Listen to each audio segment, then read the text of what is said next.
in Joshua, and we are in chapter 9, verse 22, you told me? So that's where we are. Fine. Vayikra, so let's go right into it. Vayikra lehen, he called, Vayikra lehen Yehoshua. Yehoshua called to them, okay, we're talking again against the Gibeonites. Vayikra alehem lemor, and he said to them, saying, Lama remitem otanu lemor. Why did you trick us, saying Rechokem anachnu mikem od, that we are very far from you? You're sitting in our midst. Remember that what happened? They came and said we're very far from you, so on and so forth, and that's why they made the covenant. So now he gets the rumor from people, wait a second, they're right in our midst, they live amongst us. So he calls them and says, wait a second, what's going on? And the Malbim says, Ki ratza lahodiyam, because he wanted to inform them, Shehem hefaru brit techa petichilato b'ma shekachashu lahem. He wanted to inform them immediately that because they lied, they had negated the contract.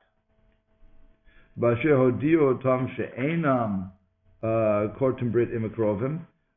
that they were informed that they would not make a covenant with people who were close to them, and that's why he says, why did you trick us? Okay, so in other words, Yehoshua was saying, according to the Malbim, you have accomplished nothing. Period. Other than life. What? Other than life, they weren't killed. Because of an oath that they made to God, that the princes made to God, you're right, that they wouldn't do it, so it would have been a profanation of God's name if they would have done it. So, fine, they survived living, but they could have done it, remember, in a simpler manner, just by saying, we will become B'nai Noach, we will pay tax, we will serve you, pay taxes, and they could have lived a good life too, which is they didn't do all that. So that's what he's asking. Why did you do that? Fine. Chav Gimel. So they say V'yata, and he continues V'yata, and now Arobrim Atem, you are cursed. V'lo yikaret mikem eved v'chot ve'etzim v'shuavei mayim lebeit Elokai. And you will not be cut off from being a servant and a wood. You are a water drawer. Not from the Boston, he used to say water drawer. Okay. To the house of Hashem. Okay, so any questions there? What is meant by the house of Hashem? Okay. Are they talking about the tabernacle, or are they talking about the people of God? Or what is that? What would you think? What would you think it means? It means base Israel. No. No? No, the first part. It would mean the temple worship. The tabernacle. The tabernacle. Oh. Yeah. That's a simple way to look at it. If somebody says, otherwise I'd be curious, but that would be the simple thing. So, when I say, I mean pshat, that would be the simple understanding. So the Masudas David says, what he says, ata, now, and now, so he says virtually more, ata be'elam milchama, now in the time of war, that's when you will be cursed, and you will be cursed to be slaves, servants to the entire congregation. But to the servant is the house of Hashem, you will always be servants, and nothing, and you will not be cut off from this. In other words, for the people is going to be a time of milchama. So when it comes to war, you are the lower man on the totem pole. But when it comes to the service of Hashem, you'll always be in that category. Which, by the way, is not such a bad thing either, to be working for the temple. Not such a bad system. Okay. Nobody wants to be a servant, but it's still not a bad thing to work for. And the Malbim says, V'yata rorim atem, v'in aura koret brit im baruch, and he says, now that you're a roar, now that you are cursed, a cursed person cannot make a covenant with a blessed person. V'hashvuahu rak lachiotam, and once again the oath was only to keep them alive.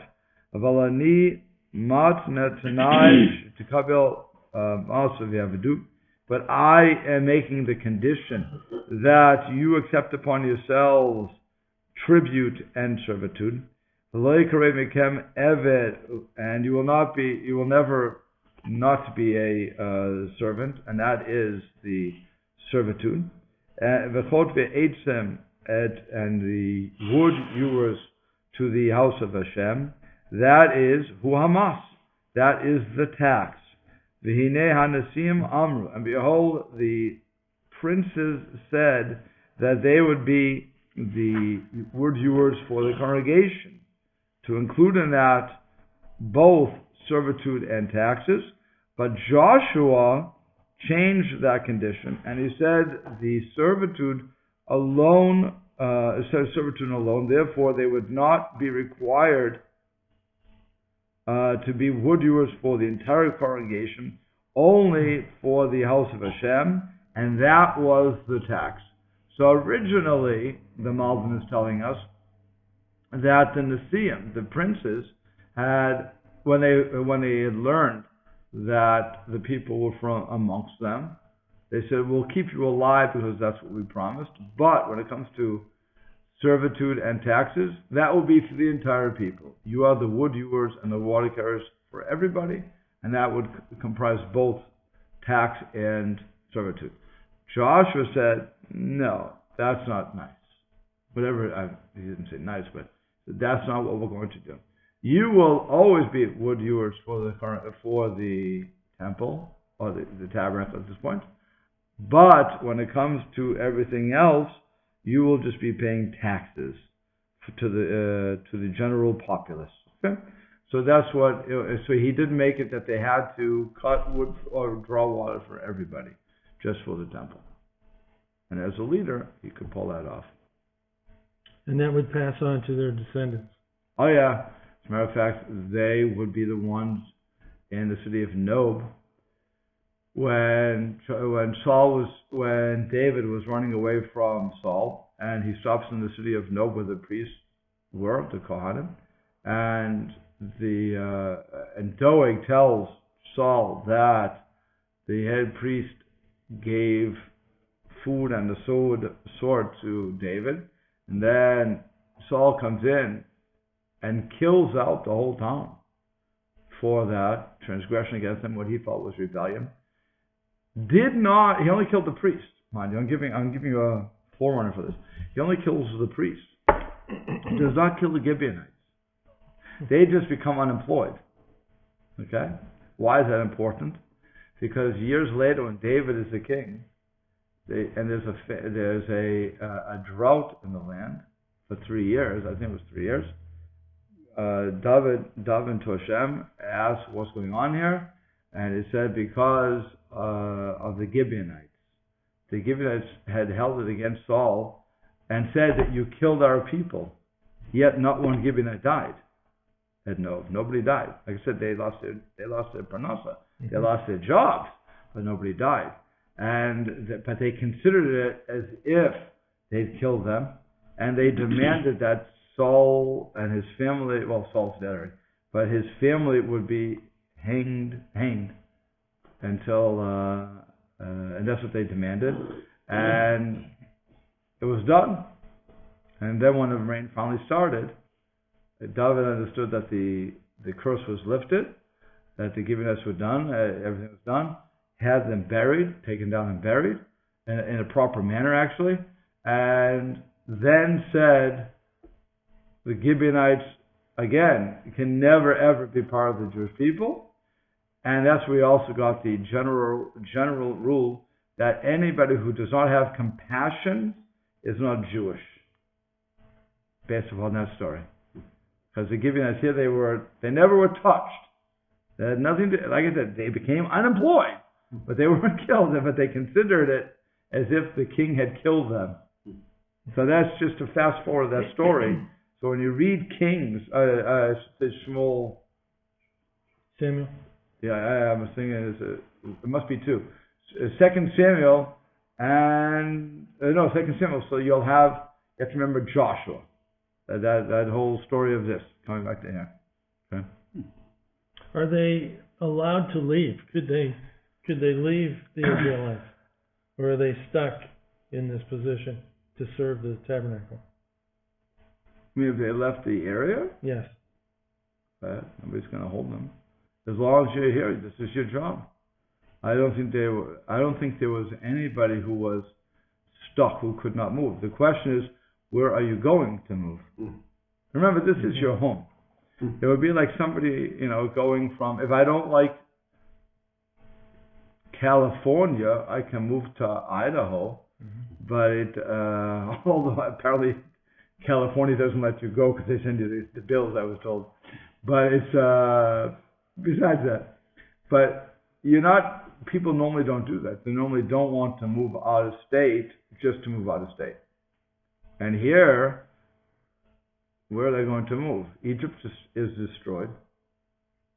What's it called? Og and Sichon are destroyed. There's really nothing left. Nobody else is a superpower yet. So all I have is these people, and I'm afraid of them. And again, where am I going to go? You have to always figure out, where am I going to go? So before you may have 1 or 2 people who want, or maybe 100 people who want to try for new land, but even there, where do you go? So that would be my question, that, just a simple question, to ask where they're going to go, but as far as I know, anybody could have left. Yeah. There's no reason to assume that they put border guards up, to say once you're here, you must be here. But once you want to be part of us, is your role. Okay. So, Chav Daled, 24. V'yanu et Yoshua. They answered Joshua. Vayomru, when they said, Ki hu gad la'avadecha. It was surely told to your servants, Ed asher tziva Hashem Elokecha et Moshe Avdo, that which Hashem commanded, that which Hashem your God commanded Moshe his servant, Latet lachem et kol haaretz, to give to you all the land, Ulahashmid, and to destroy et kol yoshvei haaretz mipnechem, all the inhabitants of the land before you. Vanira. By the way, this is the Vav conversive, because Nira would be future. Vanira, and we were afraid. How afraid? Ma'od, very afraid. Vanira ma'od, we were very afraid, lenashotenu, for our souls, mipnehem, before you. Vana'aseh et hadavar hazeh, and we did, again it's the Vav conversive, excuse me, and we did this thing. Any questions?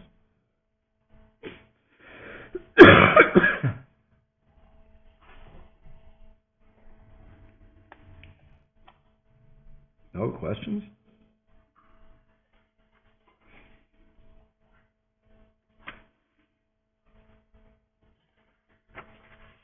It's always fun with lines like that, and that last line, we know all those words from our class. Right. That's when you combine the Monday and the Thursday class. Yeah. What was his question to them? Why did you deceive us? Why? Right. Why did you do it? So what's their answer? They were afraid. But it raises the question, Right. if they had that much fear, why did they think they might get away with it if Hashem is the one who commanded? Oh. Psychologically, an interesting question. Okay. Why does a person in the middle of the ocean grab for a piece of wood? Think it's going to keep him above the ground? Because that's the same question. Okay, let's see. So, Vayanu et Yeshua, Shalo asu klala mahazot. We didn't go through this. They're answering, you asked why we went through this deceit. We didn't trick you in order to exempt ourselves from taxes and servitude. It was only to save our lives, because we were afraid, because we have heard of what God had commanded Moses, namely to wipe us, everybody out. So we did this thing because we thought that the command was to destroy all of the inhabitants of the land and to not to accept them regardless of what they do. Now, this becomes a difficult premise if I'm going to accept the Malbim at the beginning. Because what is the Malbim and what does everybody else say that the Jews did before they came into the land? They warned them. They warned them, they sent over a communique, and so on and so forth. If you just do this, if you just pay taxes, become Bnei Noach, and serve us, agree to those conditions, we will let you live. So, if that's the case, where was Gibeon hiding? That they would not have known that. Or are we to assume that they did not believe it? Or are we going to say that no, they saw it, but they also saw their cohorts being wiped out, Jericho taken over?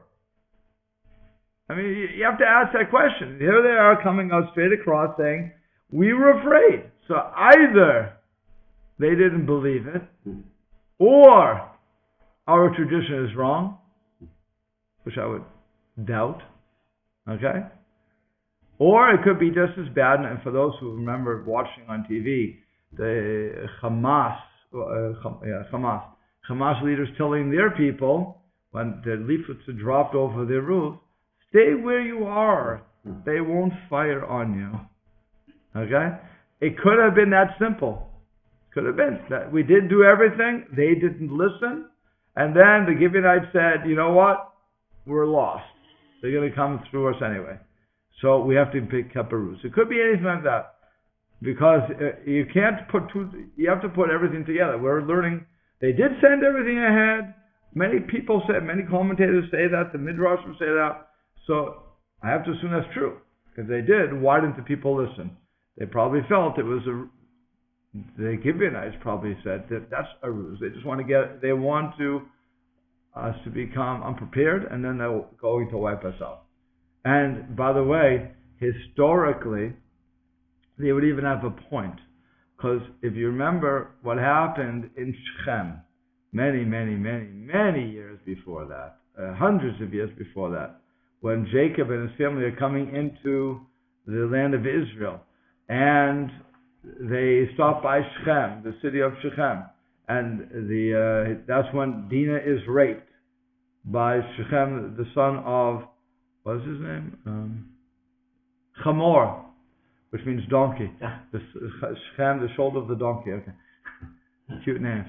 But he was and Shechem wants to marry Dinah, and the brothers say they have a ruse that they say if you circumcise yourselves, this is all in Genesis. If you circumcise yourselves, the whole town, then we can marry into you and we can take your daughters, you can take our sons, and so on and so forth. We'll have a good simcha here.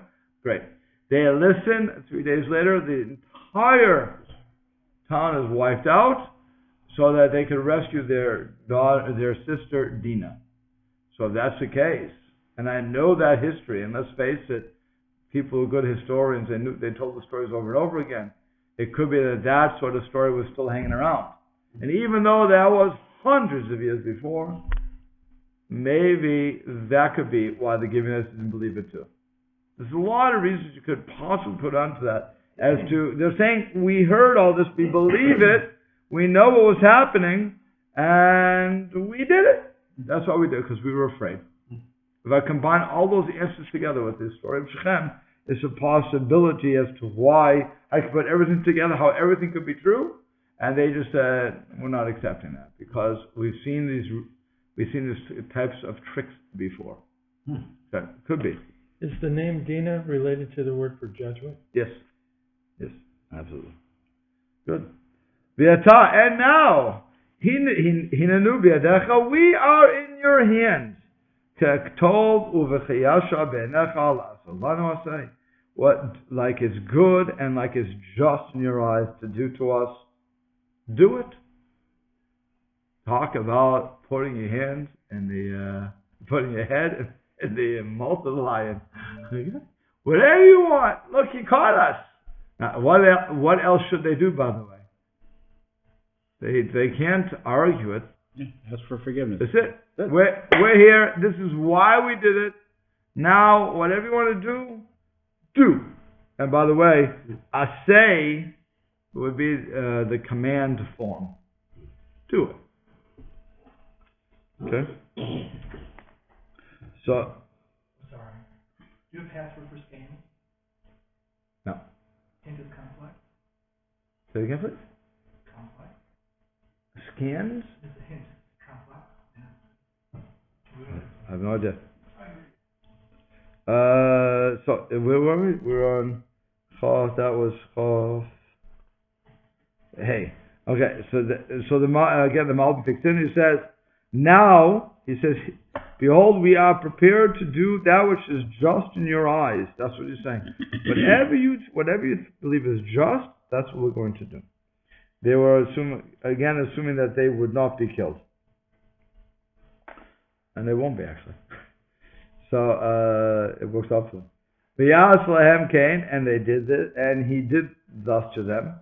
V'yatzel otam miyad b'nei Yisrael v'lo haragum, and he saved them from the hand of Israel, and they did not kill them. So says v'yatzel otam, again the Malbim kicks in. He says, ki im lo hayu mekablim alehem mas v'avdut, that if they had not accepted upon themselves the tax and the tribute, then the nation would have killed them, because they would have considered the oath of the Nesiim, the princes, as non-binding. That's how they could have got away with killing them, right? Because we already said that the princes made an oath not to kill them, and therefore, if you would kill them, it was b'dei chil Hashem, a profanation of God's name. Here they admitted what they did. So what Josh was saying is, look, you do those three things you have to do, you're good. You don't, you're not. All bets are off. They say, no problem. That's what they wanted. Okay? So v'yitnum Yehoshua b'yomahu, so Joshua gave them on that day, that there would be wood ewers and water drawers for the congregation, and that was for the short time, and for the temple service, or the altar of God, until this day, El Hamakom Shivcha, the place that He will choose, because it's not yet chosen, right? The place where God is going to dwell is not yet chosen. That's why it's in the future. Yivcha will choose, and that will be ultimately Jerusalem. So it says in the Chav Zayin. So the Malbim says he answered, now there is not, the house of God is not in its place, but Hashem will put it there. So until then, you will be the wood ewers for the congregation who are working who are involved in the war during the years of the conquest and splitting up the land, which would be 14 years altogether. And then afterwards, you will be the wood ewers for the Mizbech of Hashem, and to the place that Hashem will choose, which means that Hashem will choose a place to cause it to rest. So when it's in Shiloh, when it's in Nov, when it's in Givon, all these different places, your job will be to cut wood for the tabernacle. This could be your job. That's what we're putting in. So I don't know how many there were, but you can imagine this was not a high-paying job. Because you have a lot of people. So I don't know how it's a government job. Government can employ 35 people for a job that one person can do. So that's what it must have been. That's it. 24 minutes into it, I can make jokes about the government. No problem. Okay, nobody listening anymore. So it's like, you have to be careful. Okay. So now it says, chapter 10, here we go. It was It was when, what's his name? Adoni-Sedek, the king of Jerusalem, heard Kilachad Yehoshua et Ha'ai v'Acharimea, that Joshua had conquered and destroyed the city of Ai, Kashir Asa l'Richo u'Lamalka, just as he did to Jericho and its king, Kain Asa l'Ai u'Lamalka, so he did, to Ai and its king, V'chi hishlimu Yoshvei Gibeon et Israel, and how the inhabitants of Gibeon had made peace with Israel, Vayu b'kirbam, and that they were in its midst. Any questions? Adoni-Zedek and the people in Jerusalem. What nation are they? I mean the king of Jerusalem. The king of Jerusalem. Right. Are they Israelites? No. Who are they? There are people who live there. Israel had 31 kings, all told. So the question is, there was a king in Hebron, and we'll go through a whole list of them. The question is, what did king mean? Was it that they were king of a little parcel of land? In that case, they were just serf landlords, or whatever you call those people. What do you call the people who, the landowner versus serf? What do you call the landowner in English? I learned serfs. What was it? The master and the servant. I guess I remember serfs, and then I forget what the other one was. Maybe a landowner. I'm not sure. You could say that they were all just the masters of the land, okay, and then they had serfs or sharecroppers, or some explain that these kings were really from other lands, but they decided, because Israel was such a special place, that they wanted to have their government office, if you will, in Israel. Like an ambassador. Well, the king's palace. So it's not an ambassador himself, but it's the king's palace. Sort of like deceit to us. Here you have, what's her name? Jackie Walorski, thank you. And the other guy, Donnelly? Joe Donnelly? Okay. So they have homes around here, supposedly, that they're supposed to live in amongst us, the people, the little serfs that we are. Okay? 27 minutes, something here. Okay? And what happens, where they normally live, though, in reality, in Eretz, DC, the land of DC. Okay? That's where they live. And that's where they do all their fun. They romp around in the romper room there. So they have DC. And they're there 99% of the time. They don't really hear that much. And they tell us what they're doing while they are there. Okay? And whatever they're doing. Like 2 weeks. I don't know what they're doing. But it's, so here also the king. Oh, by the way, they don't go alone. They have congressional offices. And they have people in the offices. And they have all these serfs running around doing the work. And so they can go watch Oprah on TV. Again, I don't know what they're doing. But they're certainly not running the show as we would hire them to be, namely reading the bills and doing what they should be doing. That we've proven time and time again. How do you really feel about government? Right. That we've proven time again.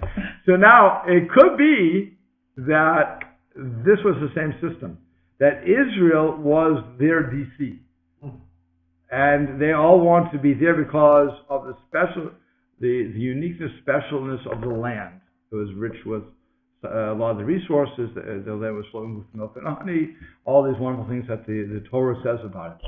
So it could be that that's why they were there. It was a very nice vacation spot.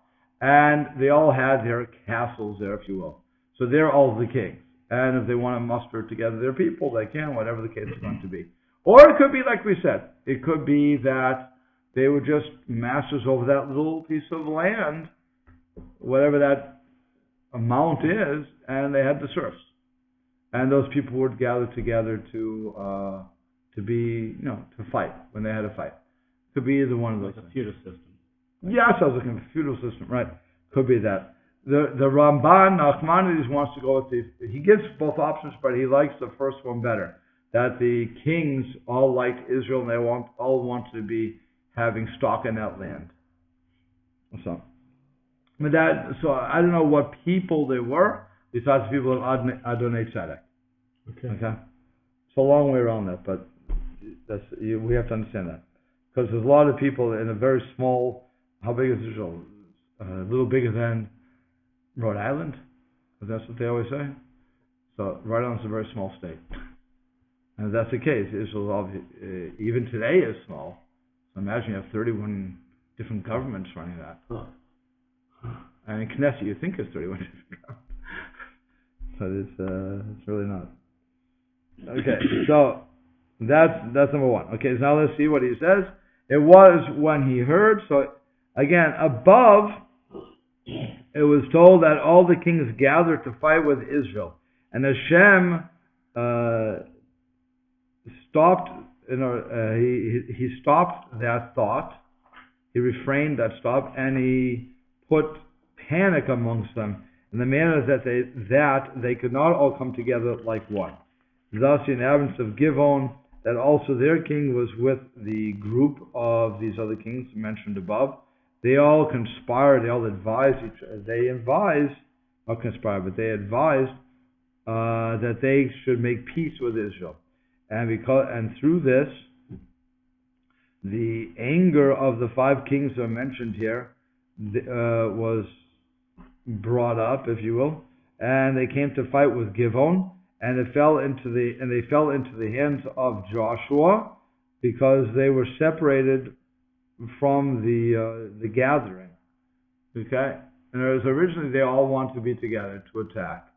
And then God said, no, that can't happen, because we all attack at once. Even though I could defeat you, it would be too miraculous. Remember one thing, Hashem is trying to make it look like it's a natural war, on one hand, and then, through other things, do miracles. So those who want to recognize that it is a miracle that the Jews won, that the Hebrews won, fine. Those who don't, it's up to them. Just the same as today. Mm-hmm. Okay? Anybody who watches Israeli wars can either believe that it's only through our beautiful military that we have there that we get it done, we get the job done tremendously, and nobody dies, or they can understand that it's God. Because really we're using the same weapons. We do have casualties. Thank God not to the number that the others have, but we have casualties. We have plenty of casualties. We have plenty of, certainly, besides the physical, mental casualties, which nobody really talks about that much. But again, that's where we're going. So Hashem splits them up, and now that Gibeon made peace, the other kings are angry. So they don't want to make war with Israel. Right, we're not going to fight you. You're the big dog right now. What we want to do is fight your partner in crime, because he went against us. Okay? And it says that he heard how they had captured Ai. So it says he heard that he captured through deceit and these incidents of war, these tricks in war, and that strengthened his heart to gather all of his friends together and to fight together with all of their strength, and fight them after he saw that their power was only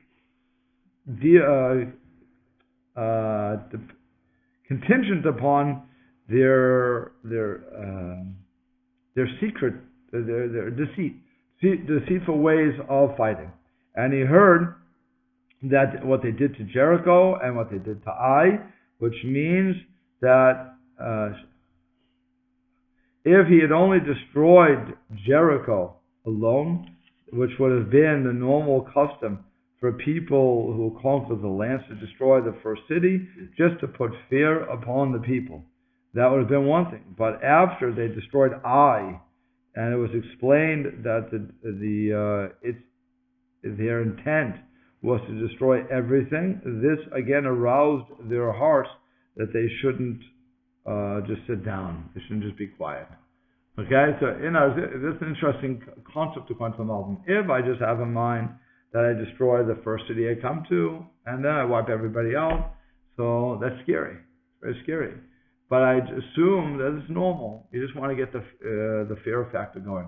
But then the next city you go into, you do the same exact thing.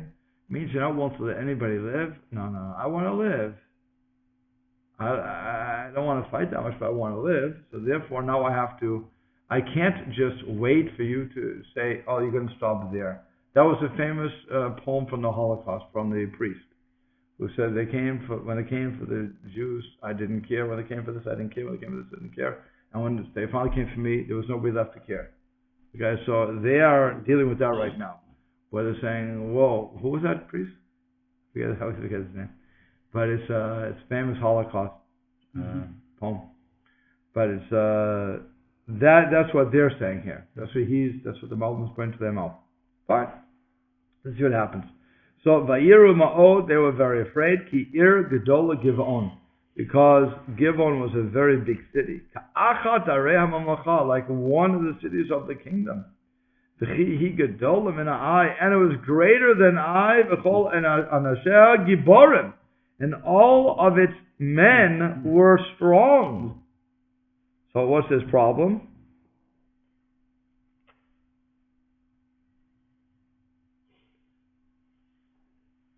Scared. That's all. They're scared. Because if Gibeon if Ai is smaller than Gibeon, and Gibeon should have been able to stand against them, so why didn't they? So fine. Gimel 3. Vayishlach Adoni Tzedek Melech Yerushalayim El Hoham Melech Hebron. So the king Adoni Tzedek of Jerusalem sent a message to Hoham, nice name, who was the king of Hebron. V'el Piram Melech Yarmut, and to Piriam, the king of Yarmut. V'el Yafia Melech Lachish, and Yafia, who was the king of Lachish. V'el Devir, who was the king of Melech Eglon, to the king of Eglon, Lamor. So that's how many kings? You have 1, 2, 3, 4, 5, 6, right? You have 6 kings there? 1 sentence to 1, 3, 4. No, I'm sorry, 4. So all 5 kings. Good. So Alu Elai v'Izruni, go up to me and help me. V'nake et Gibeon, and by the way, this is not a vav conversive. This is a normal vav. It has to be an and because the nake remains in the future. And we will go up to Gibeon. But how do you know that it's not a vav conversive? All you grammar people, how do you know it's not a vav conversive? Context? No. Under it. It's a shva under it. Shva. Right, shva. If it would have been a patach, then it would have been a vav conversive. But because it is a shva, that's why you know it must be a regular vav.